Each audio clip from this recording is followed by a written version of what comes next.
Assalamu alaikum everyone, and the today's lesson which we are going to start over here is product of prime factors, LCM and HCF. बेटा आज की class के अंदर जो चीज़ हमने देखनी है वो ये है कि आपके पास LCM किसे कहते हैं, HCF किसे कहते हैं, और आप लोगों की कुछ मिसकंसेप्शंस होती हैं इस टॉपिक को लेके, हम उसको भी क्लियर करेंगे। पहली चीज़ जो बेटा आप लोगों ने समझनी है इस टॉपिक के लिए वो ये समझे बेटा कि आपके पास प्रोडक्ट ऑफ प्राइम फैक्टर्स होते क्या, right? Before I start this video I would request you guys, जिसने अभी तक मेरी इंडिसेस की वीडियोस नहीं देखी हैं वो काइंडली वो देख लें, because we will be needing the concepts of indices in this lecture, right? तो अगर किसी के इंडिसेस के कॉन्सेप्ट्स वीक हैं तो वो पहले जाके मेरी इंडिसेस की वीडियो देख लें, मैं डिस्क्रिप्शन में उसका लिंक दे दूंगा, आप वो इंडिसेस की वीडियो देख लें, उसके बाद you are going to go towards this chapter, right? अब सबसे पहली बात, before we start towards this topic, हमारे पास सबसे पहला कॉन्सेप्ट जो आता है वो ये आता है कि आपके पास प्राइम नंबर्स किसे कहते हैं, राइट? अगर मैं फॉर एग्जांपल यहाँ पे एक लिस्ट आउट करना चाहूँ तो सबसे पहली चीज मेरे पास आती है कि आपके पास प्राइम नंबर्स क्या होते हैं, राइट? तो बेटा समझे प्राइम नंबर्स कहते कैसे हैं। प्राइम नंबर्स की अगर हम बात करें तो बेटा प्राइम नंबर्स वो नंबर्स होते हैं जो कि खाली 1 पे डिवाइड हो या फिर अपने आप से डिवाइड हो। ऑन दी अदर हैंड मैं ये भी कह सकता हूँ कि प्राइम नंबर्स हम उन्हें कहते हैं जो खाली खुद के टेबल में आते हैं या 1 के टेबल में आते हैं, जिसकी एक छोटी सी एग्जांपल देखते हैं हम। फॉर एग्जांपल अगर मैं यहाँ पे 1 लिखूं तो समझ आती है। उसके बाद हम अगर यहाँ पे 2 लिखते हैं, 3 लिखते हैं, 5 लिखते हैं, 7 लिखते हैं, 11 लिखते हैं, 13 लिखते हैं और उसके बाद 17 लिखते हैं and so on so fourth. तो ये सारे के सारे नंबर्स मेरे पास क्या है, these all numbers are considered to be the prime numbers, right? क्योंकि अगर आप देखें तो 3 किसी से डिवाइड नहीं होता है, राइट? ना ही 3 किसी के टेबल में आता है, हाँ खुद के टेबल में जरूर आता है, इसी तरीके के 1 के टेबल में भी आएगा, राइट? तो आपके पास प्राइम नंबर्स किसे कहा जाएगा? प्राइम नंबर्स वो नंबर्स होते हैं जो या तो खुद के टेबल में आते हैं या फिर आपके पास 1 के टेबल में आते हैं। अब हमारे पास एक क्वेश्चन आता होता है जिस क्वेश्चन में वो हमें कहता ही होता है कि आपको कोई वो नंबर दे देगा और आपसे कहेगा that you are suppose to write this number as a product of its prime numbers, right? Product of prime numbers से उसका क्वेश्चन का मतलब क्या है? प्रोडक्ट ऑफ प्राइम नंबर्स जब भी वो आपको क्वेश्चन में कहे कि इस नंबर को प्रोडक्ट ऑफ प्राइम नंबर्स में लिखे, तो आपने जो बचपन में एक वर्ड सीखा होता है कि जी एलसीएम, तो पहली बात बेटा वो एलसीएम नहीं होता है, एलसीएम 2 नंबर्स के लिए होता है, राइट? तो प्रोडक्ट ऑफ प्राइम फैक्टर्स के लिए हमने करना क्या होता है? फॉर एग्जांपल एक सिंपल से स्टार्ट करते हैं और मैं आपसे कहता हूं कि 24 को आपने प्रोडक्ट ऑफ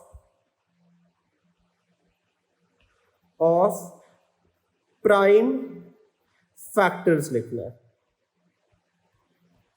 राइट? आपके पास एक 24 मैंने नंबर दे दिया, उसको आपने क्या करना है? प्रोडक्ट ऑफ प्राइम फैक्टर्स में। अब आपने क्या करना है? ये जो प्राइम फैक्टर्स है इन्हीं को उससे डिवाइड करना है, राइट? तो आए जरा लिखते हैं। सबसे पहले बेटा हम करते ये हैं कि हम यहाँ पे एक छोटी सी इस तरीके से लाइन ड्रॉ कर लेंगे, राइट? और इसके बाद हम यहाँ पे एक इस तरीके से लाइन ड्रॉ कर देंगे, राइट? होगी। अब यहाँ पे हमने लिख देना है 24। तो सबसे पहले इसको आई वुड रिकमेंड, वैसे तो यहाँ पे ऑर्डर का इतना कोई मसला नहीं होता है, लेकिन अगर आप लोग एक ऑर्डर मेंटेन करेंगे तो आपके लिए आसानी होगी बेटा कि आपको जब नेक्स्ट नंबर सोचना है तो वो आसान होगा। तो सबसे पहले हम देखते हैं 2 पे ये डिवाइड होता है, तो सबसे पहले मैं क्या करूंगा, यहाँ पे मैं 2 लिख देता हूँ। तो 2 पे जब मैं डिवाइड करूंगा तो यहाँ पे मेरे पास कितना बन जाएगा? That will B 12। उसके बाद 2 पे दोबारा डिवाइड होता है तो 2 पे लिख के यहाँ पे कितना लिख सकता हूँ मैं? 6। तो यहाँ पे मेरे पास दोबारा से 2 पे करेंगे तो ये मेरे पास क्या आ जाएगा? That is going to be 3। उसके बाद 3 से करूंगा तो यहाँ पे मेरे पास 1 आ जाएगा। तो अब ये मेरे पास क्या हुआ है? इसको मैंने उन नंबर से डिवाइड किया जो कि प्राइम नंबर्स है, इसलिए हम इसको कह रहे होते हैं product of prime number, right जी?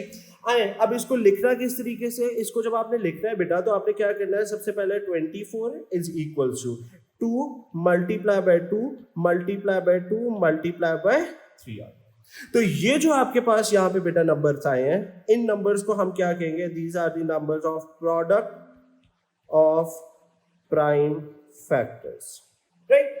अब इसको जब आपने एक आंसर स्पेस पे लिखना है, क्योंकि यहाँ पे थोड़ा सा हम इंडिसेस के साथ इस टॉपिक को लिंक करते हैं, तो बेटा जब आपने इसको आंसर में लिखना है ना, तो आपने इसको किस तरीके से लिखना है, आपने इसको लिखना है 2⁻3, क्योंकि यहाँ पे कितने टूज है आपके पास, 3 टूज है, और मल्टीप्लाई बाय आपने 3 लिख देना है। तो इस तरीके से आपने अपना आंसर कंक्लूड आउट करना है।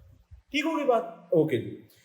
एक और नंबर लेते हैं। फॉर एग्जाम्पल अगर मेरे पास यहाँ पे नंबर है, लेट्स से मैं आपको एक नंबर देता हूं, फॉर एग्जाम्पल 36, राइट। तो जल्दी से वीडियो को यहाँ पे पॉज करें, मैं सॉल्व करता हूँ, उसके बाद तब तक आप लोग भी सॉल्व करके वापस वीडियो को प्ले कर लीजिएगा, राइट। तो आइए जी जरा 36 को सॉल्व करते हैं। 36 के लिए भी हम क्या करेंगे, यहाँ पे एक छोटी सी लाइन ड्रॉ कर लेते हैं। This is going to be 36। तो सबसे पहले 2 से करूंगा मैं, तो यहाँ पे 18 आ जाएगा। दोबारा से 2 से करूंगा मैं, तो यहाँ पे 9 आ जाएगा। अब मैं यहाँ पे 3 से करूंगा, तो यहाँ पे 3 बच जाएगा, और उसके बाद हमारे पास दोबारा से 3 से करूंगा, तो यहाँ पे मेरे पास 1 बच जाएगा। तो यहाँ पे इसके प्रोडक्ट ऑफ प्राइम फैक्टर्स क्या बन जाएंगे, this is going to be 2⁻2 multiply by 3⁻2, right. तो ये मेरे पास क्या आएगा, this is going to be known as the product of prime factors. Everybody clear on this? अब वो आपको कोई भी नंबर दे दे बेटा, तो आपका सिंपल टास्क ये होता है कि प्रोडक्ट ऑफ प्राइम फैक्टर्स में आपने करना क्या होता है कि उस पर्टिकुलर नंबर को प्राइम नंबर्स पे डिवाइड करते जाना है, और जो आंसर आपके पास आएगा उसको आपने लिख देना है, और कोशिश कीजिएगा कि उसको पावर की फॉर्म में लिखें, वो ज्यादा बेहतर होता है हमारे पास। Everybody clear on this? Okay जी।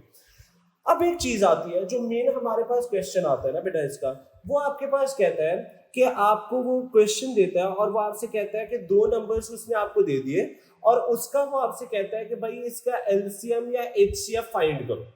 ठीक है, तो इसको हमने देखा है मेजॉरिटी ऑफ द स्टूडेंट्स जब एलसीएम और एचसीएफ का कॉन्सेप्ट आता है तो उसमें बहुत ज्यादा गलतियां करते हैं। तो पहली बात तो बेटा ये एलसीएम और एचसीएफ का जब भी क्वेश्चन आएगा तो उसमें परेशान नहीं होना हमने, आपके पास उसको सॉल्व करने का भी बिल्कुल आसान सा मैं आपको तरीका बताऊंगा, जस्ट फॉलो दैट मेथड, आपका क्वेश्चन सॉल्व हो जाएगा, राइट।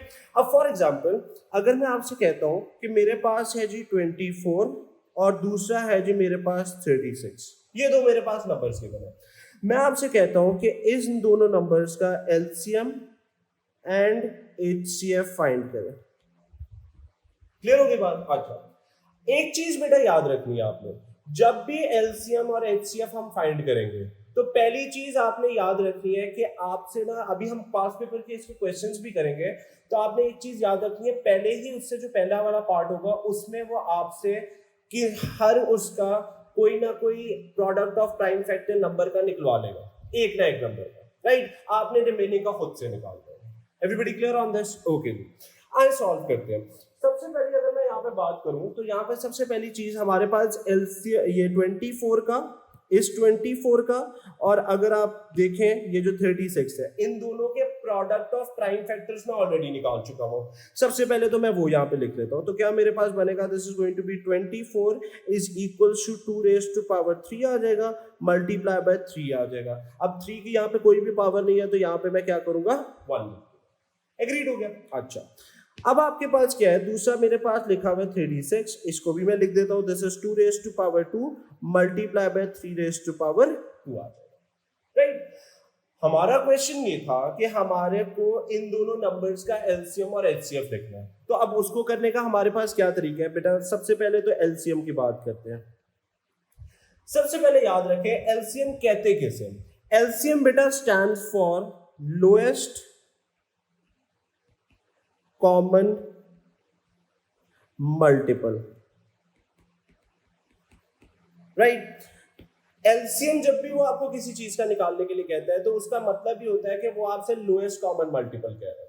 अब आपने बड़े ध्यान से मेरी बात सुन लिया, जब भी आपके पास एलसीएम निकालने के लिए वो कहेगा, आपने बेटा छोटा सा एक काम करना है, आपने देखना है दो नंबर जो सेम है, जैसे यहाँ पे 2 है 3 2 को सेपरेटली देखेंगे, 3 को सेपरेटली देखेंगे, अगर कोई और भी होता तो उसको मैं सेपरेटली देख लेता, राइट। उन दोनों में से जो हाईएस्ट पावर होगी, यहां पे मैं लिख रहा हूं हाईएस्ट पावर, उसको पिक कर लेना हमने, number along with its highest power, right. वो हमारा क्या बन जाएगा, हमारा एलसीएम बन जाएगा। आइए देखते हैं कैसे होगा। For example let me right it a bit over here, इसको मैं सिलेक्ट करके थोड़ा सा इधर मूव कर लेता हूं ताकि आपको देखने में आसानी हो, राइट? ओके जी, let me erase this stuff. Okay जी, और इसको यहाँ पे लिख देते हैं। अब अगर हम यहाँ पे देखें तो सबसे पहले बेटा आपने ना बारी बारी से हर एक नंबर को पिक करना है। सबसे पहले हम पिक करेंगे इन दोनों नंबर को, यहाँ पे लिखा हुआ है 2 raise to power 3, 2 raise to power 2, इन दोनों नंबर्स को पिक, दोनों जो सेम वाले हैं ना उनको पहले हमने पिक करना है। तो अगर हम यहाँ पे देखें तो 2 रेज टू पावर 3 है और 2 रेज टू पावर 2 है। मैंने अभी आपको क्या बताया, एलसीएम के लिए हाईएस्ट नंबर को पिक करना है। तो अब आप यहाँ पे देखें तो 2 raise to power 3 is the highest power of 2, वही है ना आपके पास। तो अब मेरे पास इसका एलसीएम में क्या बन जाएगा, this is going to be 2 raise to power, ये मेरा एलसीएम होगा। अभी आगे खत्म नहीं हुआ, आगे भी चलना है हमने। इसी तरीके से अब अगर 3 वाले को पिक करूंगा तो इन दोनों को अमंग दीज टू जो आपकी हाईएस्ट पावर है वो वाला आपने पिक कर लेना। तो यहाँ पे मेरे पास ऊपर क्या है, this is 3 raise to power 1 और यहाँ पे 3 रेज टू पावर 2 है। तो मेरे पास हाईएस्ट पावर कितनी बन जाएगी, that is going to be 3 raise to power 2। ये जो मेरे पास आएगा, this is known as your LCM. Simple concept, everybody clear on this? कोई कंफ्यूजन आता है? ओके। इसी तरीके से अगर हमें वो कह देता है कि भाई इन्हीं दो नंबर्स का एचसीएफ निकालो, तो सबसे पहले पढ़ते हैं एचसीएफ क्या होता है। यहां पे मैं लिख रहा हूं एचसीएफ। एचसीएफ बेटा stands for highest common factor. किसी भी नंबर का अगर आपको एचसीएफ लिखना है तो आपको हाईएस्ट कॉमन फैक्टर इवेंचुअली वो पूछ रहा होता है। अब एचसीएफ के लिए हमें क्या करना है, एलसीएम के लिए तो मैंने आपको बताया दोनों नंबर्स जो सेम वाले नंबर्स है उनको देखना है, पिक करना है, और उनमें से जो उनकी पावर में हाईएस्ट पावर होगी वो ऑटोमेटिकली आपकी एलसीएम में आ जाएगी। एचसीएफ में हम क्या करते हैं, HCF is the opposite of LCM. LCM के अंदर हमने हाईएस्ट पावर उठाई थी, एचसीएफ में अमंग दोस टू नंबर्स जो सेम वाले नंबर्स है हमारे पास, जैसे हमारे पास 2 रेज टू पावर 3 था और 2 रेज टू पावर 2 था, तो उसमें हमने मैक्सिमम वाली पावर उठाई तो वो मेरी किसके लिए बन गई, एलसीएम के लिए बन गई।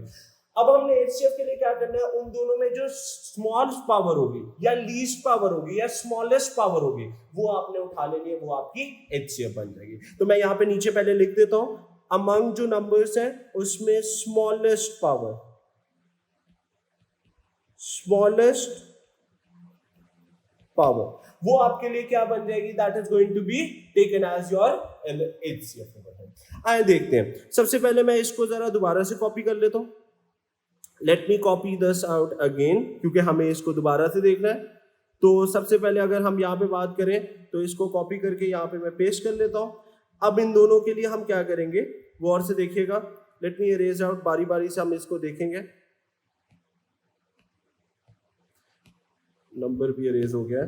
2 रेज टू पावर 2 था, यहाँ पे भी 3 रेज टू पावर 2 था और यहाँ पे 3 रेज टू पावर मेरे पास 3 था। ठीक होगी बात? आए जी, सबसे पहले मैंने क्या बताया है, दो सेम वाले नंबर्स को उठाया, इन दोनों नंबर्स ये सेम है, दोनों की बेस 2 है। अब एलसीएम के लिए हमने हाईएस्ट पावर उठाई थी, एचसीएफ फाइंड करने के लिए मैंने क्या बताया, स्मॉलेस्ट, या मैं स्लैश डाल के यहाँ पे लिख भी देता हूँ, लीस्ट भी कह सकते हैं, एक ही बात होती है। स्लैश डाल के हम लीस्ट भी लिख लेते हैं, ठीक है।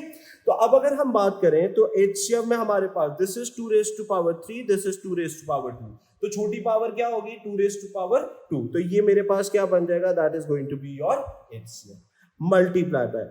इधर अगर हम बात करें तो यहाँ पे 3 रेज टू पावर 1 है और नीचे 3 रेज टू पावर 2 है, तो हमारे पास छोटी पावर क्या बन गई, 3 रेज टू पावर 1, तो ये मेरे पास जो आया है this is basically your HCF. Is that clear with everyone? कोई कंफ्यूजन आता है? ओके। अब एक चीज यहाँ पे क्वेश्चन आता है, फॉर एग्जाम्पल अगर मेरे पास कोई ऐसा नंबर आ जाए जिनके ऊपर पावर ही सेम है, राइट, तो आपके पास क्या होगा कि आपके पास अगर पावर सेम है, राइट, तो हमने क्या करना है, पावर सेम है तो फिर आपका किस्सा ही खत्म हो जाता है, फिर आपने उस नंबर को पिक करना ही करना होता है, राइट। फॉर एग्जाम्पल अगर यहाँ पे 2 रेज टू या let's say for example 5 raise to power 2 दोनों के साथ होता, ऊपर भी 5 रेज टू पावर 2 होता, नीचे भी 5 रेज टू पावर 2 होता, तो बेटा फिर आप उसको एलसीएम में भी उठाते, ठीक है, आप उसके अंदर एलसीएम में भी 5 रेज टू पावर 2 उसको लिख देते और एचसीएफ में भी लिख देते, वो तो आपके पास किस्सा ही खत्म हो जाता, राइट होगी बात। अच्छा, दूसरा हमारे पास क्वेश्चन ये आता है कि अगर हमारे पास कोई ऐसा नंबर है जो एक नंबर के अंदर इंक्लूडेड है दूसरे में नहीं है, राइट, एग्जाम्पल के तौर पे मैं बात कर रहा हूं, फॉर एग्जाम्पल यहां पे मेरे पास 5 रेज टू पावर 2 लिखा होगा, फॉर एग्जाम्पल, मुझे पता नहीं है, मैंने एक एग्जाम्पल के लिए लिखा, और ऊपर मेरे पास नहीं है, ये 5 है ही नहीं इधर, राइट? तो फिर मैं क्या करता हूं, अब ऊपर बेसिकली मेरे पास नहीं है, इसका मतलब क्या है, इंडिसेस की प्रॉपर्टी अगर आप रिकॉल करें तो इसका मतलब it is 5 raise to power 0। कोई भी चीज अगर आपके पास पावर में 0 बन जाए तो उसका आंसर हमेशा 1 होता है। तो इसका मतलब ये है कि अगर आपके पास ऐसा कोई नंबर है तो इसको आपने एलसीएम में, क्योंकि हमने हाईएस्ट पावर लेनी होती है तो वो हाईएस्ट पावर 2 बनी, तो एलसीएम में उसको इंक्लूड करना है, एचसीएम में हमने उसको इंक्लूड नहीं करना, राइट? तो अगर कोई ऐसा नंबर है जो ऊपर नहीं है, नीचे वाले के पास है, या ऊपर वाले नंबर के पास है, नीचे वाले के नंबर के पास नहीं है, तो एलसीएम में वो इंक्लूड होगा, एचसीएम में वो इंक्लूड नहीं। Is that clear with everyone? कोई confusion यहाँ तक? Okay जी। So मैं इसको इरेज कर देता हूँ because this was just done for your example। हम लोग आगे बात करते हैं। I hope this is clear to everyone। अभी हम questions करेंगे। We are going to find this in the detail as well। Okay everybody। Next हमारे पास जो चीज आती है, that is the thing or the concept for your square number। Right? अब बेटा बात याद रखिएगा, यहाँ पे हम जो क्वेश्चंस कर रहे हैं ये बेसिकली आपके पेपर 1 के कॉन्सेप्ट्स हैं, राइट? तो पेपर 1 में अंदर हमारे पास कैलकुलेटर तो अलाउड होता ही नहीं है, तो सबसे बड़ा तो हमारे पास कंसर्निंग फैक्टर ये होता है कि हमारे पास कैलकुलेटर इज नॉट अलाउड हुए हैं। तो सबसे नेक्स्ट हमारे पास जो चीज बनती है that is how to deal with the square numbers, right? अब वो आपको एक क्वेश्चन देता होता है, फॉर एग्जाम्पल कि जैसे अभी हमने एक क्वेश्चन लिया, let me take this 24, right? और इसका हमने product of prime factor already निकाला था, वो मेरे पास कितना आया था, और this was the product of prime factor. इसको मैं यहाँ से कॉपी कर लेता हूँ, this has been copied over here, let's go back to the last slide over here, और मैं यहाँ पे इसको पेस्ट कर देता हूँ, राइट? ये मेरे पास इसका प्रोडक्ट ऑफ प्राइम फैक्टर आ गया। एग्रीड हो गया? अच्छा, अब आपको एक क्वेश्चन देता होता है, हम पास्ट पेपर्स में भी उसको क्वेश्चन देंगे। सबसे पहले वो आपसे कहता है late n be the integer such that 24n is a square number।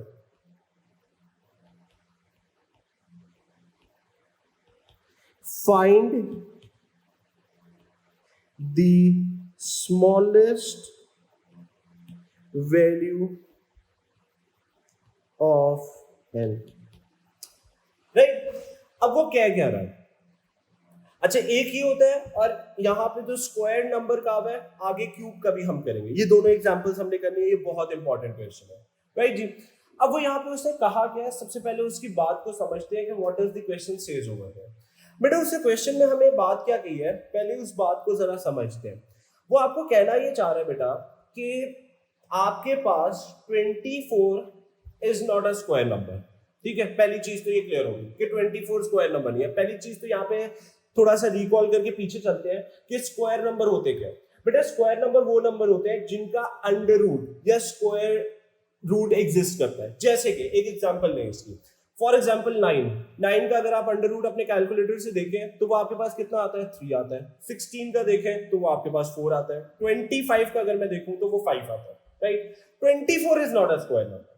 अब वो कहना ये चाह रहा है कि एक n है, यहां पे मैं इसको हाईलाइट करता हूं, मुझे नहीं पता n की क्या वैल्यू है, एक n उसने कह दिया कि भाई एक n है हमारे पास नंबर, उसको जब 24 से मल्टीप्लाई किया तो जो रिजल्टिंग आंसर आया है ना, that whole number becomes a square number. मतलब कि 24 को एक नंबर के साथ मल्टीप्लाई किया तो जो आंसर आया है वो एक स्क्वायर नंबर बन गया।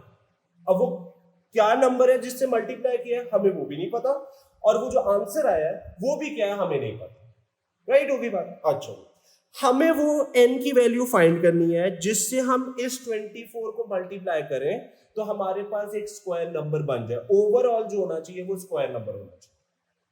क्वेश्चन की स्टेटमेंट आई होप सबको क्लियर है? ओके। अब एक चीज याद रखिएगा, उसने एक बात हमें बता दी है कि भाई n जो है ना आपके पास, वो आपके पास एक इंटीजर है। इंटीजर का मतलब वो डेसिमल नहीं हो सकता, वो होल नंबर होगा।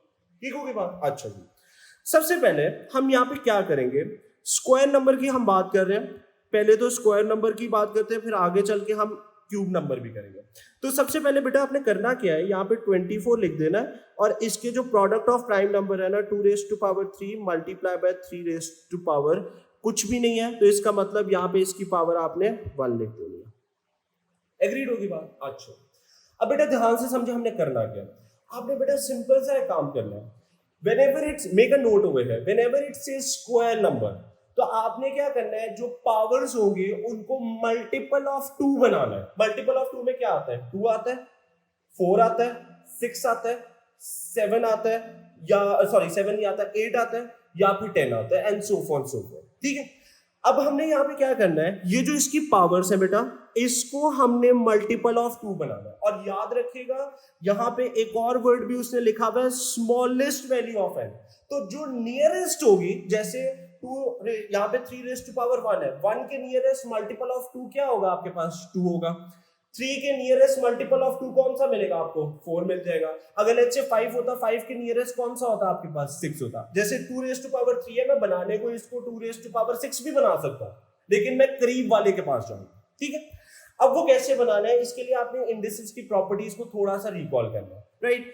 क्या होगा आपके पास, इसको हमने यहां पे मैं दोबारा लिख रहा हूं, दिस इज 2⁻3 मल्टीप्लाई बाय 3⁻1। आपने क्या करना है, इसको मल्टीपल ऑफ 2 बनाना है। तो 3 के अभी मैंने बताया नियरेस्ट मल्टीपल ऑफ 2 क्या है आपके पास, 4। तो अगर मैं यहाँ पे मल्टीप्लाई बाय 2⁻1 लिख दूं, तो इंडिसेस का रूल क्या कहता है, अगर बेसिस सेम है तो पावर्स आपस में क्या होंगी, ऐड होंगी। तो यहाँ पे क्या बन जाएगा, this is going to be 2⁻4 बन गया। एग्री करते हैं? एक और काम करना है, ये जिस नंबर से आपने मल्टीप्लाई किया है इसको जरा आपने साइड पे भी लिख देना है। ये नहीं जी मैंने इधर लिख दिया।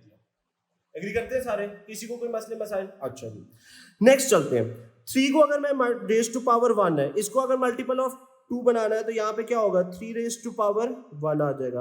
अब 1 + 1 क्या होता है, दैट इज 2। तो पावर मेरी मल्टीपल ऑफ 2 बन गई। मैं इधर लिख भी देता हूँ, तो यहाँ पे मेरे पास क्या बनेगा, मल्टीप्लाई बाय 3⁻2। जिस नंबर से मल्टीप्लाई किए इसको भी जरा साइड पे लिख दे, 3⁻1, राइट। अब अगर आप एक चीज बेटा गौर से देखो, तो मेरी दोनों की दोनों पावर्स जो है वो मल्टीपल ऑफ 2 बन चुकी है। और मैंने किस नंबर से मल्टीप्लाई किया है, मैंने जो नंबर से मल्टीप्लाई किया है वो 2⁻1 है और 3⁻1 है। तो इसको अगर हम सॉल्व करें तो ये मेरे पास क्या बनता है, 2⁻1 that is 2 multiply by 3⁻1 that is 3। तो ये मेरे पास कितना बन जाएगा, that is going to be equals to 6। तो पता ये चला, ये वो n की वैल्यू है जिसको आप मल्टीप्लाई करेंगे तो आपका जो 24 है वो एक स्क्वायर नंबर बन जाएगा। तो अगर मैं इसको ट्राई भी करूं तो 24 मल्टीप्लाई बाय 6, अपने कैलकुलेटर को जल्दी से, I know this is paper 1 लेकिन हम सिर्फ चेक कर रहे हैं। 24 को आप अगर मल्टीप्लाई करें 6 से तो वो मेरे पास 144 होता है, और अंडर रूट ऑफ 144 आपके पास कितना होता है, that is going to be equals to 12। तो पता ये चला मेरे पास जो n की वैल्यू बनती है वो आपके पास कितनी बनेगी, that will be n is equals to 6। ये वो स्मॉलेस्ट वैल्यू है जिससे 24 जब मल्टीप्लाई होगा तो it is going to be forming a square number. Everybody clear on this? कोई कंफ्यूजन नहीं आते? ओके। अब जरूरी नहीं होता बेटा हमें 2⁻1 से करना पड़े, वो सिनेरियो ऐसा था। हो सकता है आपको कोई ऐसा क्वेश्चन आ जाए, अभी हम करेंगे भी, जिसमें हमें 2⁻2 से करना पड़े या हमें 2⁻3 से करना पड़े, वो डिपेंड करता है क्वेश्चन क्या। Everybody clear on this? Okay. एक और क्वेश्चन लेते हैं, ये तो था स्क्वायर नंबर का। इसी तरीके से हमारे पास एक क्वेश्चन आता है, सेम एग्जाम्पल रखते हैं, और क्वेश्चन ये कहता है, सेम स्टेटमेंट है, या फिर मैं यहां से कॉपी कर लेता हूँ इस स्टेटमेंट को, just to save my time. Let me copy this statement.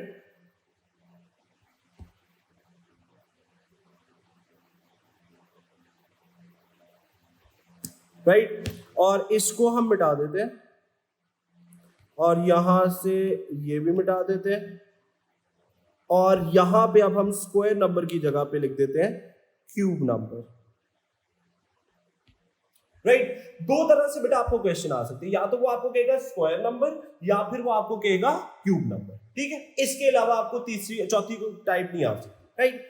अब आपने इधर क्यूब के लिए क्या करना है, स्क्वायर के लिए हमने क्या लिखा था, मैंने आपको स्क्वायर के लिए बेटा बताया था कि आपने पावर को मल्टीपल ऑफ 2 बनाना है। ठीक है, जब वो कह दे क्यूब नंबर तो आपने पावर को, यहां पे मैं लिख रहा हूं अपने लिए स्पेशल नोट बनाना है, पावर मल्टीपल ऑफ 3, राइट जी। सिंपल कॉन्सेप्ट है। स्क्वायर नंबर अगर है तो मल्टीपल ऑफ 2 बनाना है, क्यूब नंबर अगर है तो मल्टीपल ऑफ 3 बनाना है। सिंपल ये याद रखना है बेटा, Q square stands for 2, cube stands for 3। तो सिंपल है, स्क्वायर नंबर है तो पावर्स को मल्टीपल ऑफ 2, क्यूब नंबर है तो पावर को मल्टीपल ऑफ 3। बाकी सारा सिनेरियो सेम है। आइए सॉल्व करते हैं। अब मेरे पास क्या था, दिस वाज 24 और 24 के प्राइम फैक्टर्स कितने थे हमारे पास, that was 2 raise to power 3 multiply by 3 raise to power 1।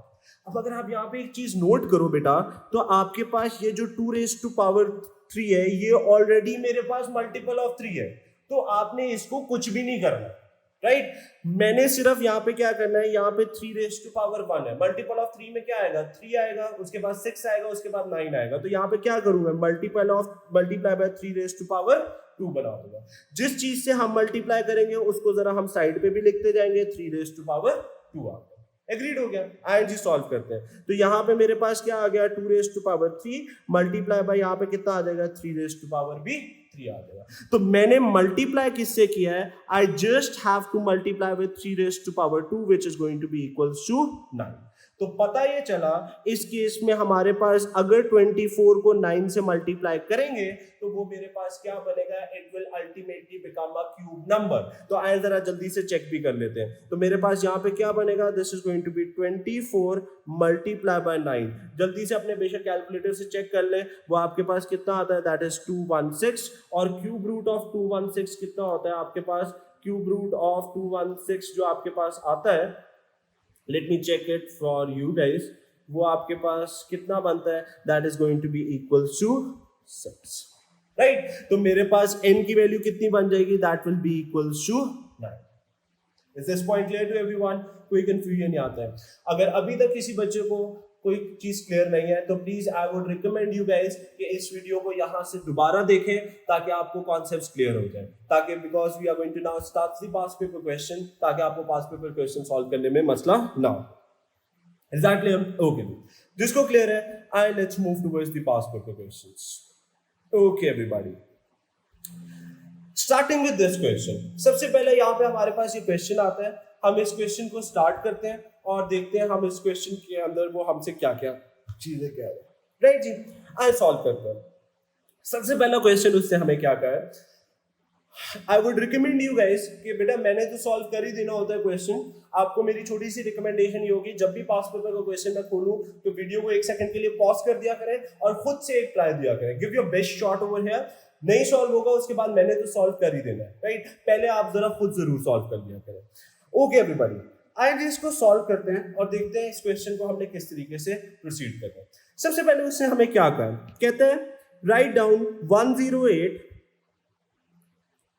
As a product of its prime factors. अब यहां पे उसने कहा है प्रोडक्ट ऑफ प्राइम फैक्टर, तो प्रोडक्ट ऑफ प्राइम फैक्टर अभी हम सीख के आए थे, आइए जल्दी से कर लेते हैं। क्या बताया था मैंने, एक इधर लाइन लगानी है इस तरीके से, उसके बाद हमने इधर भी एक लाइन ड्रॉ कर लेनी है इस तरीके से, और यहाँ पे हमने सबसे पहले लिख देना है 108। सबसे पहले तो 2 से किया करें, जब भी कोई क्वेश्चन आया करे ना बेटा 2 से सबसे पहले किया करें। तो यहाँ पे कितना बन जाएगा 54, उसके बाद 2 से दोबारा करेंगे अगर हम तो वो मेरे पास कितना बन जाएगा, that will be equals to 27, right. उसके बाद 3 से करते हैं तो 3 से मेरे पास यहाँ पे कितना आ जाएगा, that will be equals to 9। उसके बाद दोबारा से 3 से करेंगे तो 3 रह जाएगा, दोबारा से 3 से करूंगा तो यहाँ पे मेरे पास 1।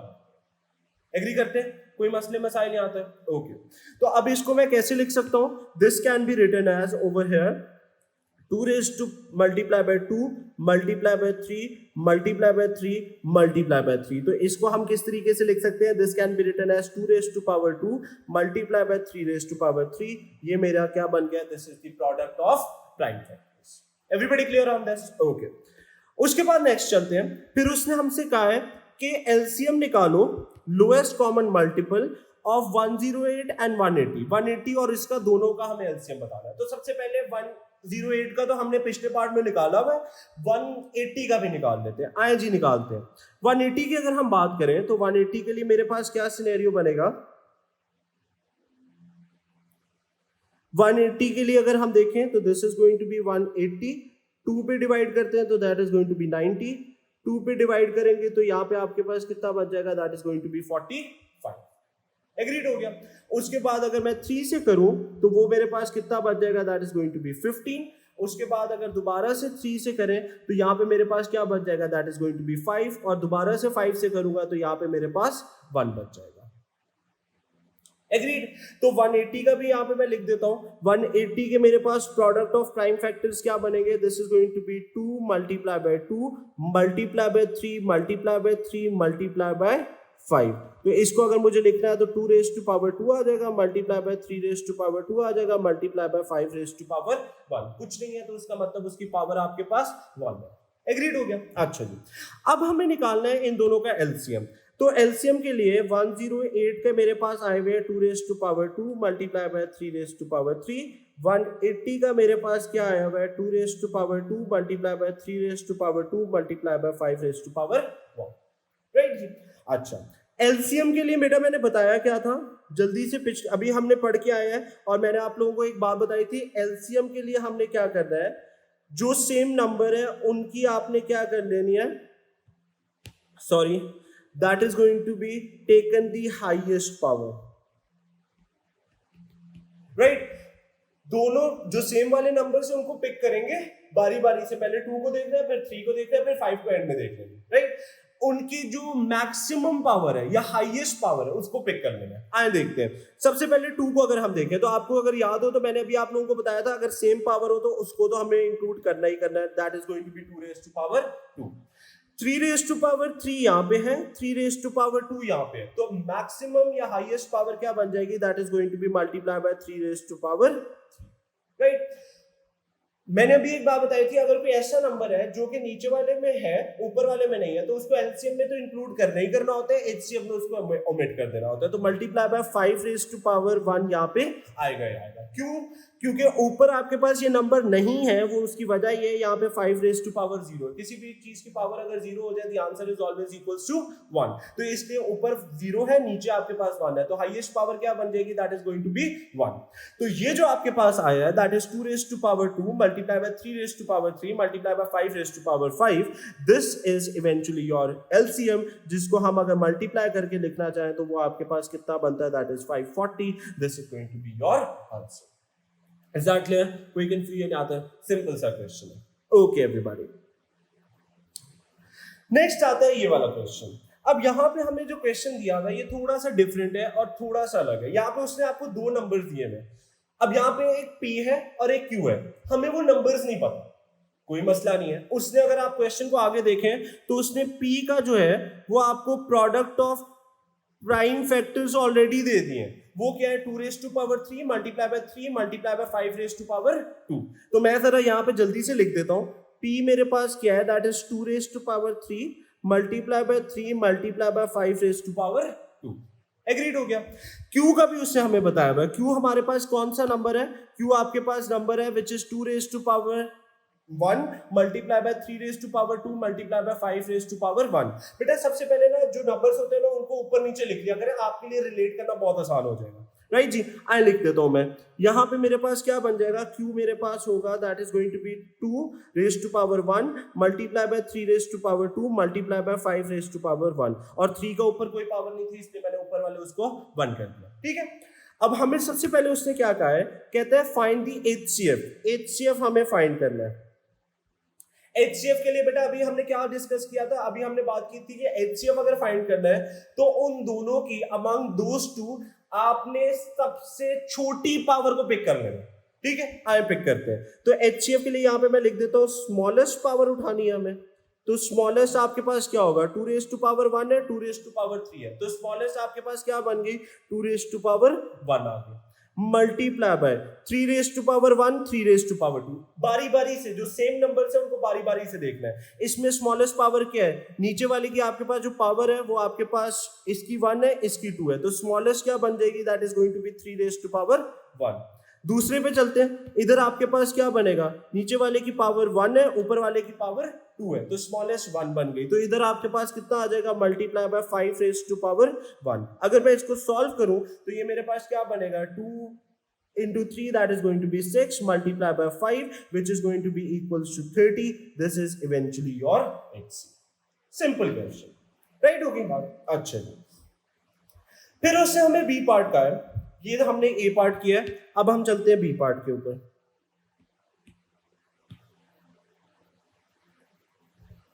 ओके, अब बी पार्ट में हमें उसने क्या कहा है, कहता है कि find the smallest common multiple of p, q and 21। अच्छा, पी के हमारे पास product of prime factors already है, क्यू के भी है, 21 के नहीं गिवन है। ऐसे ही है जी, आए जी 21 के लिए करते हैं। 21 के लिए हमारे पास क्या बनेगा, सबसे पहले तो छोटी सी इधर लाइन ड्रॉ कर लेते हैं। यहाँ पे ऊपर लिखा 21, सबसे पहले 2 से तो 21 होता नहीं है, तो सबसे पहले तो हम करेंगे 3 से। 3 से जब मैं करूंगा तो 7 आएगा, उसके बाद 7 से करूंगा तो 1 आ जाएगा। एग्रीड। अब आए जरा लिख लेते हैं, पी का आपके पास क्या बनेगा, 2 raise to power 3 multiply by 3 multiply by 5 raise to power 2। Q का क्या बनेगा, that is going to be 2 multiply by 3 raise to power 2 multiply by 5। और 21 का क्या बनेगा, that is going to be 3। अच्छा, मैं इसके नीचे लिख देता हूँ, ज्यादा आसान हो जाएगा। तो यहाँ पे मेरे पास क्या आएगा, इधर मैं 3 लिख देता हूँ, मल्टीप्लाई बाय 7 कहीं पे नहीं है तो इसको जरा एंड में लिख देता हूँ, राइट। अब एक चीज और कर लेते हैं, जिनके पास पावर नहीं है उनको पावर 1 की दे देते हैं, क्योंकि उनकी पावर हमारे पास 1 होती है। अब उसने क्या कहा है, लोएस्ट कॉमन एलसीएम हमें इन तीनों का निकालना है। यहाँ पे लिख देते हैं जी एलसीएम। एलसीएम के लिए हमने क्या पढ़ा हुआ है कि भाई हाईएस्ट पावर सेम नंबर की, जो आपके पास नंबर्स है उनको ऊपर से नीचे तक देखते रहना है, और जो हाईएस्ट पावर होगी उसको पिक कर लेना है। एग्रीड हो गया। आए करते हैं, सबसे पहले पिक करते हैं 2 को। यहाँ पे 2 रेज़ टू पावर 3 है, इसको पिक करते हैं। तो ऊपर 2 रेज़ टू पावर 3 है, नीचे 2 रेज़ टू पावर 1 है, 21 के पास तो है ही नहीं, तो हाईएस्ट पावर आपके पास क्या बन जाएगी, that is going to be 2 raise to power 3 multiply by, इधर आपके पास नेक्स्ट पे अगर हम चलें तो यहाँ पे 3 raise to power 1, 3 raise to power 2 and then 3 raise to power 1 दोबारा। तो हाईएस्ट पावर क्या बन गई आपके पास, this is going to be 3 raise to power 2 multiply by. Next उस पे अगर हम चलें तो नेक्स्ट इसके पास है 5 रेज़ टू पावर 2, इसके पास है 5 रेज़ टू पावर 1। नीचे आपके पास कुछ भी नहीं है, तो इधर मैं लिख के बता देता हूं, आपके पास इसके पास है 5 रेज़ टू पावर 0। तो हाईएस्ट अमंग दीज टू, सबसे बड़ी पावर आपके पास क्या बन जाएगी, that is going to be 5 raise to power 2। Last पे अगर हम चले तो इन दोनों के पास है 7 रेज़ टू पावर 0, इसके पास भी है 7 रेज़ टू पावर 0, क्योंकि इन दोनों के पास है ही नहीं, तो इसका मतलब क्या होगा, that is 7 raise to power 0। तो हाईएस्ट आपके पास अमंग दीज 3, हाईएस्ट आपके पास कितनी बन जाएगी, 7 0 7 0 and this is 7 raise to power 1। तो हाईएस्ट पावर आपके पास कितनी बन जाएगी, this is going to be multiply by 7 raise to power 1। Agreed. तो ये मेरे पास क्या बन गया है, this is basically your LCM. इसको मल्टीप्लाई करने की आपको कोई जरूरत नहीं है, आप इसको एज इट इज लिख दें, this is going to be your answer, क्योंकि पेपर 1 है, हमारे पास कैलकुलेटर तो है नहीं। एवरीबॉडी क्लियर ऑन दिस, कोई कंफ्यूजन? तो बेटा सिंपल सा रूल है, अगर एचसीएफ है तो सेम नंबर को, सेम वाले नंबर को पहले 2 को पिक कर लेना है, फिर 3 को, फिर 5 को, फिर 7 को। एचसीएफ के लिए स्मॉलेस्ट पावर को देखना है, एलसीएम के लिए बेटा हमने सबसे बड़ी पावर को देख लेना और वो लिख देना हमने। एग्रीड हो गया? कोई कंफ्यूजन यहाँ तक? ओके। उसके बाद सी पार्ट पे चलते हैं। सी पार्ट में वो हमें क्या कहता है, सी पार्ट की अगर हम बात करें तो कहता है स्मॉलेस्ट इंटीजर एन। ये वही क्वेश्चन है जो अभी हमने एंड में डिस्कस किया, such that P N is a square number. अब वो कह रहे हैं पी को एक नंबर से मल्टीप्लाई किया है जिससे ओवरऑल वो स्क्वायर नंबर बन गया। एग्रीड हो गया? सबसे पहले तो पी को लिख लेते हैं। पी मेरे पास है क्या, P is equals to 2 raised to power 3 multiply by 3 raised to power 1 multiply by 5 raised to power 2 है आपके पास। एग्रीड? अब आपके पास उससे क्या कहा है कि P एक ऐसे नंबर से मल्टीप्लाई हुआ है जिससे ओवरऑल जो P मल्टीप्लाई होने के बाद एक स्क्वायर नंबर बन गया। अच्छा, स्क्वायर नंबर के लिए मैंने आपको अभी एक बात बताई थी, अभी हमने वीडियो के शुरू में डिस्कस किया था कि अगर आपको स्क्वायर नंबर बनाना है तो आपको पावर्स जो है उसको मल्टीपल ऑफ 2 बना देना है। यहां पे मैं लिख भी देता हूं मल्टीपल ऑफ 2, सारी पावर्स मल्टीपल ऑफ 2 होनी चाहिए। आए करते हैं, सबसे पहले this is 2 raise to power 3 is not a multiple of 2, तो यहां पे पावर को मल्टीपल ऑफ 2 बनाने के लिए क्या करूंगा, 2 रेज़ टू पावर 1 कर दूंगा। राइट। इंडिसेस का रूल याद रखें, अगर बेस के नंबर सेम हो तो पावर्स क्या हो जाती है, ऐड। तो ये कलेक्टिवली आपके पास क्या बन जाएगा, this is 2 raise to power 4। Agree करते हैं। जिस नंबर से आप मल्टीप्लाई, जो खुद से हम ऐड कर रहे हैं, जैसे यहाँ पे 2 रेज़ टू पावर 1 मैं खुद से लेके आया हूं to make the power multiple of 2, उसको आपने बेटा क्या करना है, इधर जरा साइड पे लिखते जाना है, क्योंकि ये मेरा n का आंसर देगा मुझे। एग्रीड हो गया। अच्छा, मल्टीप्लाई बाय है 3 रेज़ टू पावर 1, इसको बनाने के लिए क्या करना पड़ेगा, multiply bye 3 raise to power 1 कर दूंगा, तो ये दोनों मेरे पास 1 प्लस 1 कितना होता है, this is going to form 3 raise to power 2। तो खुद से मैंने मल्टीप्लाई किया 3 रेज़ टू पावर 1 से, इसको भी मैंने साइड पे लिख दिया। एग्रीड हो गई। अच्छा, आगे चलते हैं। फिर मेरे पास है 5 रेज़ टू पावर 2, इसको किसी चीज से मल्टीप्लाई करने की जरूरत नहीं है, इसकी पावर ऑलरेडी मल्टीपल ऑफ 2 है, तो इसको तो एज इट इज कर दिया। अब अगर आप एक चीज नोट करें तो मेरी सारी पावर्स जो है वो मल्टीपल ऑफ 2 बन चुकी है। एग्रीड हो गया। अच्छा जी, अब अगर मैं यहाँ पे देखूं तो ये मेरे पास था 2 रेज़ टू पावर 1 और ये मेरे पास है 3 रेज़ टू पावर 1, तो मुझे मल्टीप्लाई किससे करना पड़ेगा, 2 multiply by 3 that is going to be 6। तो यहाँ पे मेरे पास n की जो वैल्यू बनेगी that is going to be equals to 6। ये वो नंबर है जिससे आपका p जब मल्टीप्लाई होगा the answer is going to become a square number, जैसे अभी हमने शुरू की वीडियो के अंदर देखा। एवरीबॉडी क्लियर ऑन दिस, कोई कंफ्यूजन यहाँ पे? ओके जी, आ जाए जी इस क्वेश्चन पे। Now this is an exactly same question जिसके अंदर अभी हम लोग जैसे सॉल्व करके आए हैं। I would recommend you guys कि आप जल्दी से जरा वीडियो को पॉज करें और इसको एक give a best shot, give a best try, उसके बाद फिर मैं सॉल्व करता हूँ।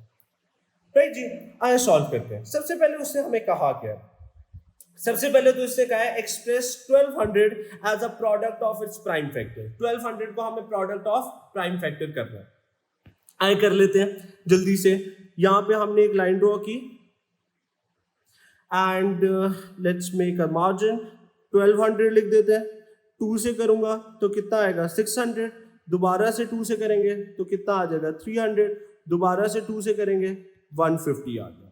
उसके बाद 3 से करूंगा तो कितना आएगा, that is going to be 50। उसके बाद अगर मैं एक और दफा 2 से कर लूं तो यहाँ पे मेरे पास कितना आ जाएगा 25। 5 से करूंगा तो मेरे पास 5 बच जाएगा और दोबारा से 5 से करूंगा तो मेरे पास 1 आ जाएगा। Agreed on this? ओके जी, तो अब मेरे पास क्या बन जाएगा, this is going to be 1200 is equals to, तो यहाँ पे मेरे पास आ जाएगा 2 रेज़ टू पावर 4, क्योंकि 1 2 3 और एक ये भी 4 है, multiply bye 3 multiply by 5 raise to power 2 बन जाएगा। अच्छा, यहाँ पे अगर आपको ऑर्डर ब्रीच हो भी जाता है, मतलब आपसे जैसे मेरे से एक दफा 3 हो गया तो उसमें कोई फर्क नहीं पड़ता है, राइट, तो आप अपना आंसर तब भी ठीक निकालेंगे। उसके बाद उसने बी पार्ट में हमें क्या कहा है, this was the A part.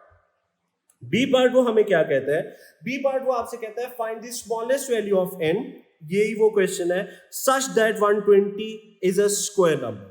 अच्छा, यहाँ पे बड़े ध्यान से चलना है, हमने ऊपर उसने 1200 का निकाला है और ऊपर उसने 120 का खुद से दिया हुआ था, तो गलती से 1200 वाले को नहीं पिक कर लेना, राइट। तो यहाँ पे उसने हमें क्या कहा है, 120n, right, is a square number. तो हमने स्क्वायर नंबर के लिए क्या सोचा हुआ है, हमने बताया हुआ है मल्टीपल ऑफ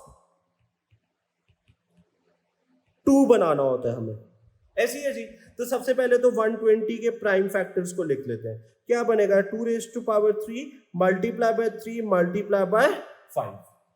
एग्रीड हो गया। आए चलते हैं नेक्स्ट, आपके पास क्या है, हर एक पावर को आपने मल्टीपल ऑफ 2 बनाना है। अब नीचे वाली आपकी यहाँ पे 3 की कोई पावर नहीं है, इसका मतलब 1 है, 5 की भी कोई पावर नहीं है, इसका मतलब हमारे पास 1।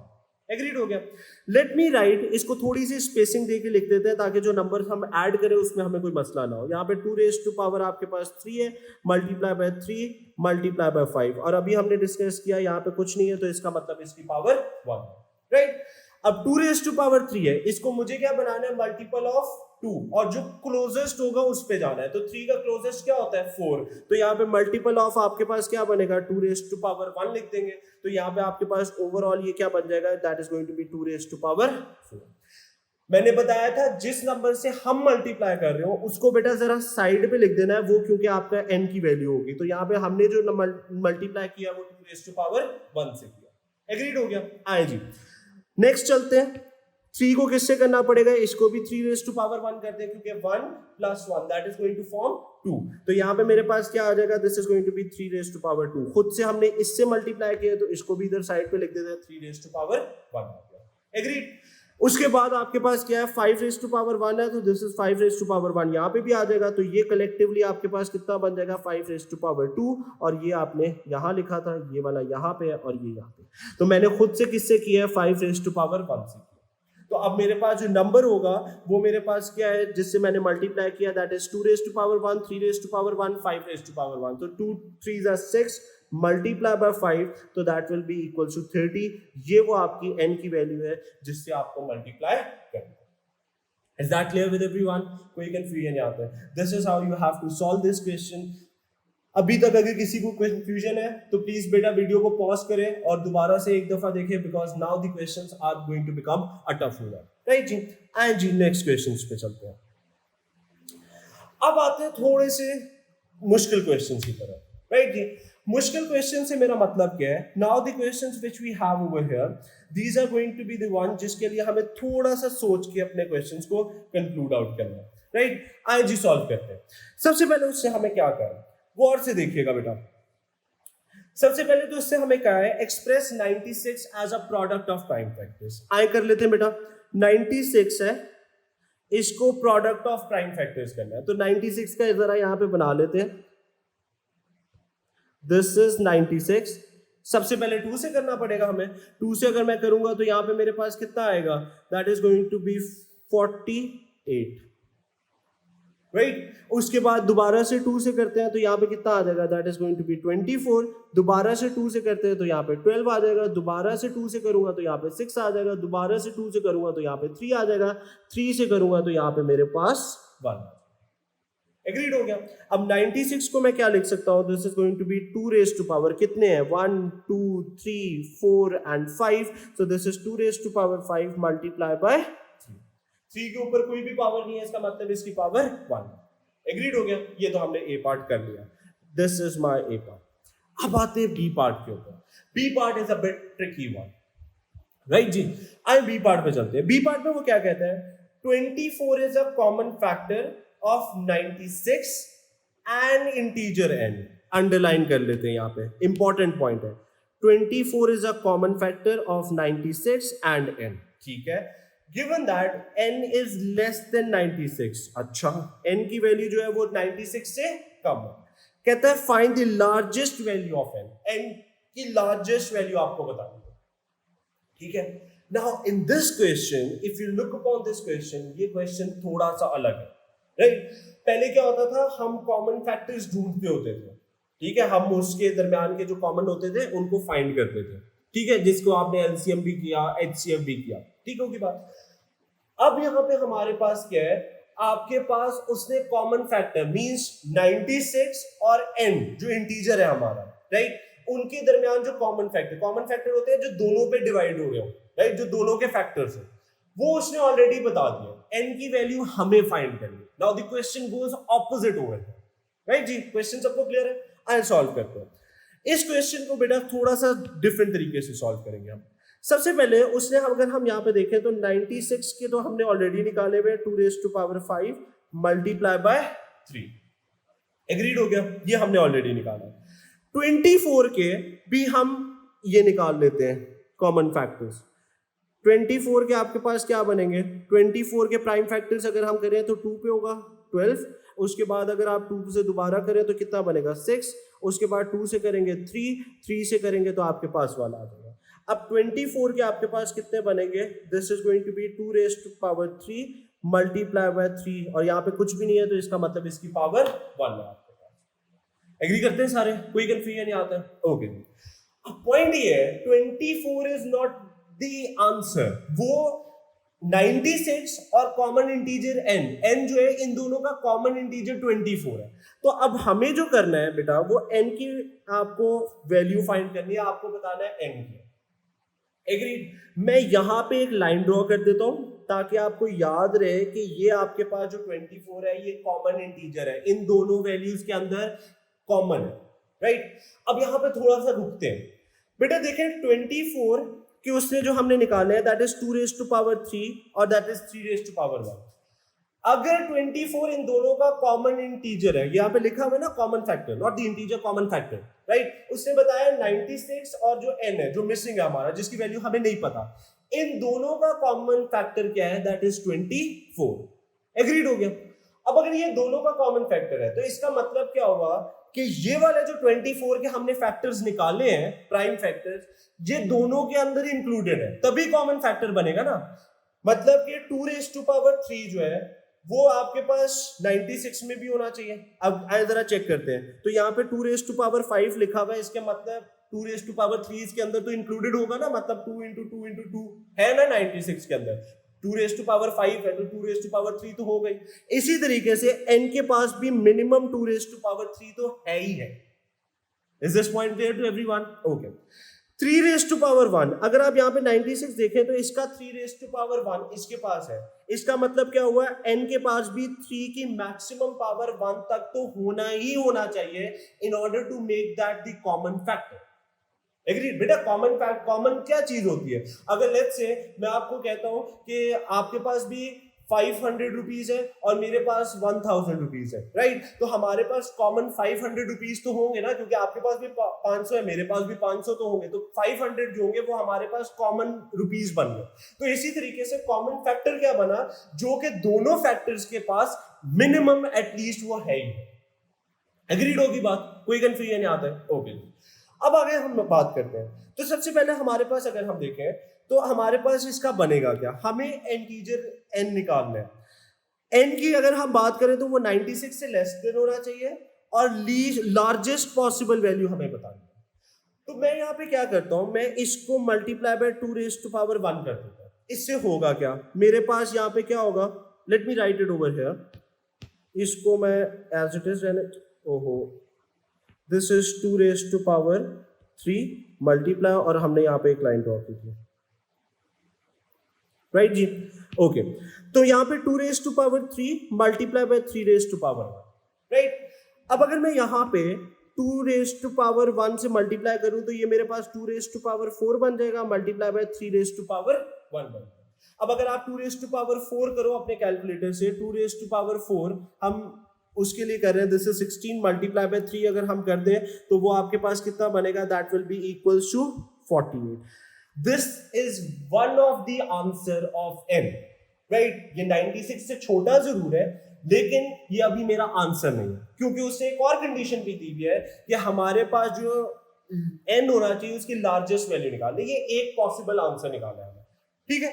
इसी तरीके से मैं 2⁻2 भी कर देता हूं। अब कोई बच्चा सोच रहा होगा कि सर आपने 2⁻1 से क्यों किया, आप 2⁻2 से कर ले, आए वो भी कर देते हैं। तो यहाँ पे मेरे पास क्या होगा, 2⁻2 इंटू 2⁻3 आ जाएगा और 3⁻1 एज इट इज कर दिया। तो यहाँ पे मेरे पास क्या बनेगा, this is 2⁻5 which is going to be 32 multiply bye 3 अगर हम करें तो वो मेरे पास कितना बन जाता है, 96। वो तो ऑलरेडी अगर आप देखें तो वो ये बना है, तो 96 दोबारा तो नहीं हो सकता है, एक डिफरेंट है, तो ये तो हमारे पास ऑप्शन से ही एक्सक्लूड आउट हो। क्लियर होगी बात? अच्छा, अब हम चलते हैं 2⁻, इसको 3 रहने देते हैं और इस नंबर को किसी से मल्टीप्लाई करते हैं, 3⁻1 मल्टीप्लाई बाय 3⁻1 करते हैं।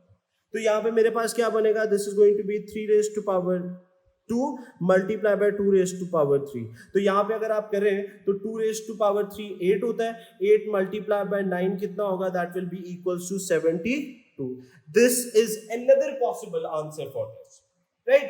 अच्छा, इसी तरीके से अब अगर मैं यहाँ पे 2⁻4 लेता हूं, मतलब यहाँ पे इसको भी 2 की पावर 1 से कर दिया और इसको भी 3⁻1 कर दिया, तो यहाँ पे 2⁻4 आ जाएगा और 3⁻2 आ जाएगा। दोनों को एक एक नंबर से 3 को भी मल्टीप्लाई किया और 2 को भी किया, तो ये मेरे पास क्या बन जाएगा, this is 2⁻4 which is eventually equal to 16 multiply by आपके पास 9, तो वो मेरे पास क्या बनेगा, that is going to be 144।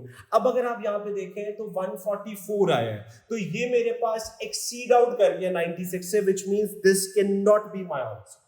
तो मेरा आंसर क्या बनेगा, आपके पास एक ऑप्शन ये वाला है, एक ऑप्शन ये वाला है, जो कि 96 से छोटे छोटे हैं। उसने कहा था लार्जेस्ट वैल्यू बताओ, तो लार्जेस्ट मेरे पास n की वैल्यू क्या बन जाएगी, that is n is equal to 72। This is the largest and the final answer for your n। Is that clear? कोई confusion? This is an A star question जो कि आपके पास इसका आ सकता है। अगर किसी को नहीं समझ आया तो आई वुड रिक्वेस्ट इसको पीछे जाके एक दफा दोबारा देखें। Is that clear with everyone? Okay, let's move towards the next question. Now this is another question, it's a very important question, और अगर मैं आपको इसका ईयर बताना चाहूँ तो this is the B part which I am doing, और ये आपके पास जो ईयर है, the year is misprinted over here, let me write the year, it is October November 2020 and this is paper 1-1 and this is question number 24, right? ये आपके पास misprinting है। इसका A part भी था, that was simple, the product of prime factor of I guess 99 उसने कहा था, so that's not been mentioned over here। हम लोग इसके B part से start करते हैं, that is the main question, right? आइए जी सॉल्व करते हैं। सबसे पहले उसने यहाँ पे कहा क्या है, अब यहाँ पे उससे कहा है expressed as the product of prime factors. आपके पास P गिवन है which is 2 raised to power n plus 2 multiply by 3 raised to power n multiply by 5, और Q भी उसने गिवन दिया हुआ है which is 2 raised to power n multiply by 3 raised to power n plus 1 multiply by 5 raised to power 2, right? अच्छा, उससे कहे where n is a positive integer, the lowest common multiple of p and q, again यहाँ पे उसने lowest common multiple दिया हुआ है हमें, is 2 raised to power 3 multiply 2 raised to power n multiply by 3 raised to power n and multiply by r। आपको यहाँ पे एक और चीज नहीं गिवन है which is r, right? उसने कहा है express r as a product of prime factors, आपको r को product of prime factors में लिखना है। It's an again an A star question, right? इसको बड़े ध्यान से समझना है। अब हम डिफिकल्ट क्वेश्चंस पे आ चुके हुए हैं तो इसको बहुत ध्यान से हमने समझना, राइट जी? आइए सॉल्व करते हैं।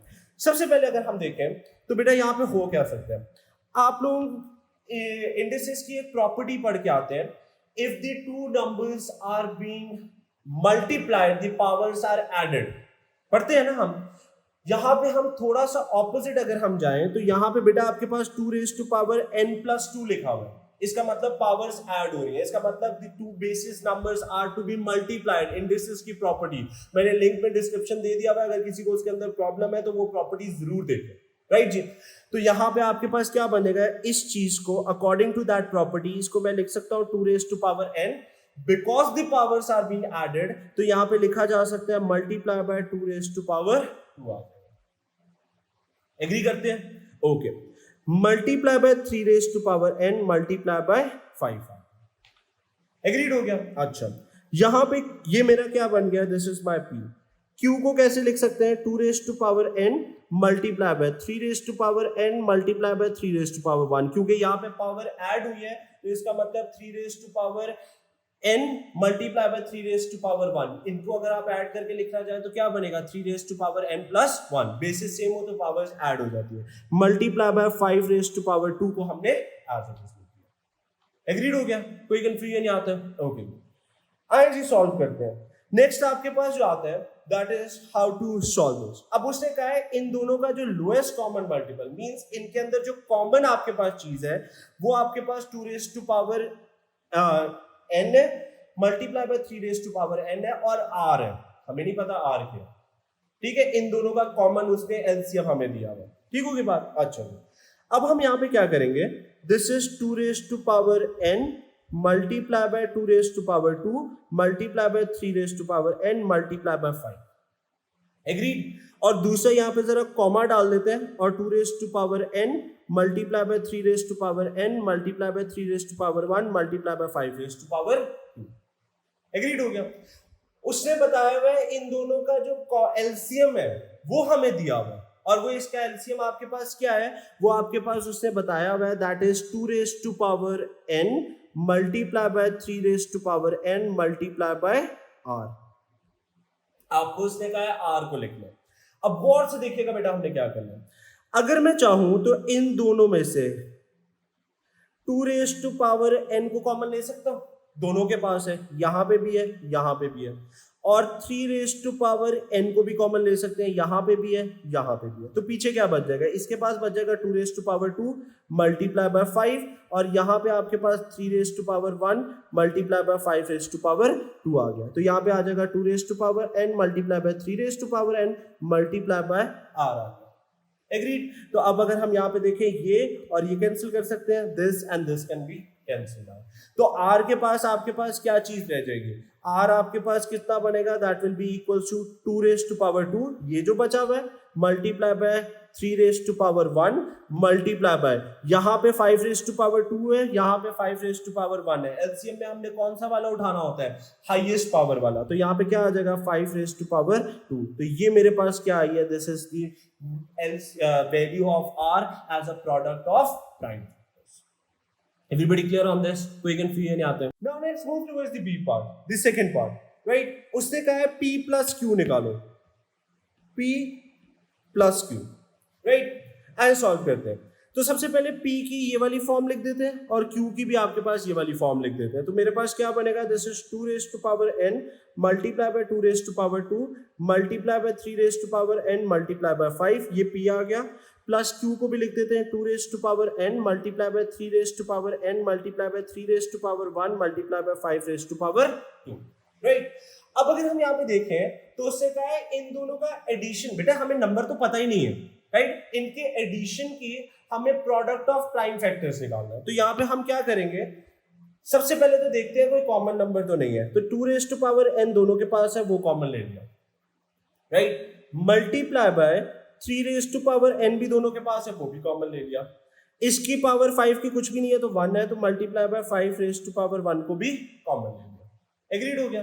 पीछे क्या रह जाएगा मेरे पास, यहां से मेरे पास बच जाएगा 2 रेज़ टू पावर 2, राइट, और प्लस इधर से मेरे पास, क्योंकि ये भी कॉमन लेके बाहर चला गया, ये भी और ये भी, इधर से 2 रेज़ टू पावर n भी कॉमन हो गया, 3 रेज़ टू पावर n भी, और यहाँ पे 3 रेज़ टू पावर 1 बच गया, multiply bye 5 raise to power भी 1 बच गया, क्योंकि 5 रेज़ टू पावर 2 था, 5 रेज़ टू पावर 1 कॉमन लेके बाहर चला गया, तो पीछे 5 रेज़ टू पावर 1 बच गया। एग्रीड हो गया। आए इसको सॉल्व करते हैं। इसको जब मैं सॉल्व करूंगा तो यहाँ पे मेरे पास 2 raise to power n multiply bye 3 raise to power n multiply bye 5 raise to power 1 multiply by 2 raise to power 2 कितना होता है, that is going to be 4 plus 3 into 5 that is going to be 15। तो final answer मेरे पास क्या बन जाएगा, that is going to be, let me write it over here, this is 2 raised to power n multiply by 3 raised to power n multiply by 5 raised to power 1 multiply by 19. This is the final answer. Is that clear? तो ये different type का question है, इसको इस तरीके से हमने solve करना है। I hope this is clear to everyone. आइए जी इस question पे। सबसे पहले this is express 180 as a product of prime factors. आइए जी solve कर लेते हैं। 180 को प्रोडक्ट ऑफ प्राइम फैक्टर्स करना है, तो 180 के सबसे पहले तो हम निकालते हैं प्राइम फैक्टर्स। तो यहाँ पे 2 से करेंगे तो 90 आ जाएगा, दोबारा से 2 से करूंगा तो 45 आ जाएगा, दोबारा से 2 से तो होगा नहीं, अब आपके पास 3 से कर लेते हैं तो वो आपके पास कितना आ जाएगा, that is going to be 15। उसके बाद आपके पास 3 से करेंगे तो 5 बच जाएगा, और यहाँ से 5 से करेंगे तो 1 आ जाएगा। तो अब अगर 180 के मुझे लिखना है तो ए पार्ट आपके पास 180 that will be equals to 2 raise to power 2 multiply by 3 raise to power B 2 multiply by 5 raise to power 1। Agreed हो गया। अच्छा जी, उसके बाद उसने नेक्स्ट जो बी पार्ट दिया है that is an important, right. उसने आपको क्या है, express under root 180, under root 180 can be express in the form of p under root q, right, where p and q are integer. Find the smallest value of p plus q. हमें p plus q की smallest value देनी है। पहली चीज, अक्सर बच्चे कहते हैं सर ऐसा क्वेश्चन कैसे आ सकता है, कैलकुलेटर तो हमारे पास है नहीं। तो बेटा ये कैलकुलेटर से सॉल्व भी नहीं करना, राइट। इसको कैसे सॉल्व करना है गौर से देखिएगा। सबसे पहले स्क्वायर रूट 180 का स्क्वायर रूट की जगह पे हम लिख सकते हैं 2 raise to power 2 multiply by 3 raise to power 2 multiply by 5 raise to power 1। हमने जो पहले पार्ट में, मैं हमेशा कहता हूं अगर आप किसी क्वेश्चन में स्टक हो जाए बेटा तो देखा करें उससे पिछले पार्ट्स में उसने क्या चीज निकलवाई है। ए पार्ट में उसने product of prime factors already निकलवा ली, राइट। अब हम इनको यूज करेंगे। अब स्क्वायर रूट का मतलब क्या होता है, स्क्वायर रूट को अगर आपको इंडिसेस याद हो तो हमने वहां पे बात की थी, स्क्वायर रूट इज बेसिकली, अगर आप स्क्वायर रूट लिख रहे हैं ए तो ये एक्चुअली में क्या होता है, रेज़ टू पावर 1/2, यही होता है ना स्क्वायर रूट आपके पास, राइट। अच्छा, अब इसमें याद रखें जो जो आपके पास मल्टीपल ऑफ 2 वाली पावर्स होगी वो इस स्क्वायर रूट को अपनी वो पावर देके अंडर रूट से बाहर आ सकते हैं, जितनी भी पावर्स जो है वो मल्टीपल ऑफ 2 वाली होंगी, राइट। उसमें अगर 2 है तो वो एज इट इज ही बाहर आ जाएगी, उसके अलावा अगर कुछ है तो फिर उसको हमें देखना पड़ेगा। उसको कैसे देखना है, गौर से देखिएगा। सबसे पहले this is going to be 2 raise to power 2 multiply by 3 raise to power 2 multiply by 5 raise to power 1, और इसको अगर मैंने पावर की फॉर्म में लिखना है तो कैसे लिख सकता हूं, raise to power 1/2, under root होते ही 1/2, राइट। अब इसको कैसे लिख सकते हैं, bracket means that the powers are going to be multiplied, तो यहां पे 2 raise to power 2 multiply by 1/2 multiply bye 3 raise to power 2 multiply by 1/2 multiply bye 5 raise to power 1 multiply by 1/2। लिख सकते हो ना, मैं सारी पावर्स को 1/2 से मल्टीप्लाई कर दिया। अब अगर आप गौर से देखो, ये और ये कैंसिल हो गया, ये और ये कैंसिल हो गया, एग्री करते हैं। ये जो 5 है इसके ऊपर रेज टू पावर 1/2 अभी भी बचेगा, क्योंकि 1 मल्टीप्लाई बाय 1/2 दैट इज 1/2। तो यहाँ पे मेरे पास 2 और ये 3 मल्टीप्लाई हो गया, तो कितना बच गया, 6 multiply bye 5 raise to power 1/2 को कैसे लिख सकता हूँ, अंडर रूट ऑफ 5। तो मेरे पास ये किस तरह से लिखा जाएगा, that is 6 under root of 5। तो पता ये चला कि आपके पास जो आगे लिखा हुआ है वो आपके पास क्या है, that is eventually the value of p, और जो इस अंडर रूट के अंदर है वो आपके पास क्या है, 5 वैल्यू है, which is eventually the value of under root, which is q, under root के अंदर q लिखा हुआ है। तो उसने हमसे ये नहीं कहा कि इस फॉर्म में लिखो, उसने कहा p प्लस q की वैल्यू निकालो। तो p की हमें वैल्यू मिल चुकी हुई है, p की वैल्यू मेरे पास कितनी आई थी, P की अगर हम वैल्यू की बात करें तो P की मेरे पास जो वैल्यू आई है दैट इज 6, और Q की मेरे पास जो वैल्यू आई है दैट इज 5। तो मेरे पास P प्लस Q क्या बन जाएगा, P plus Q that will be equals to 6 plus 5 which is going to be equals to 11। This is the answer. Is that clear, कोई कंफ्यूजन? तो ये जो मेरे पास 11 आया है that is eventually the final answer. I hope this is clear to everyone. These are the type of questions जो आपको LCM, HCF, product of prime factor, making a square number, making a cube number, और paper 1 में under root कैसे लेते हैं वो हमने इस वीडियो में डिस्कस किया। I hope this lecture is clear to you. अगर किसी को अभी भी नहीं समझ आया तो वो प्लीज जाके क्या कहते हैं इस वीडियो को दोबारा देखें। If you guys have any problem, do reach out to me on the given link description below. Thank you so much. Please take care. Thank you. Allah Hafiz.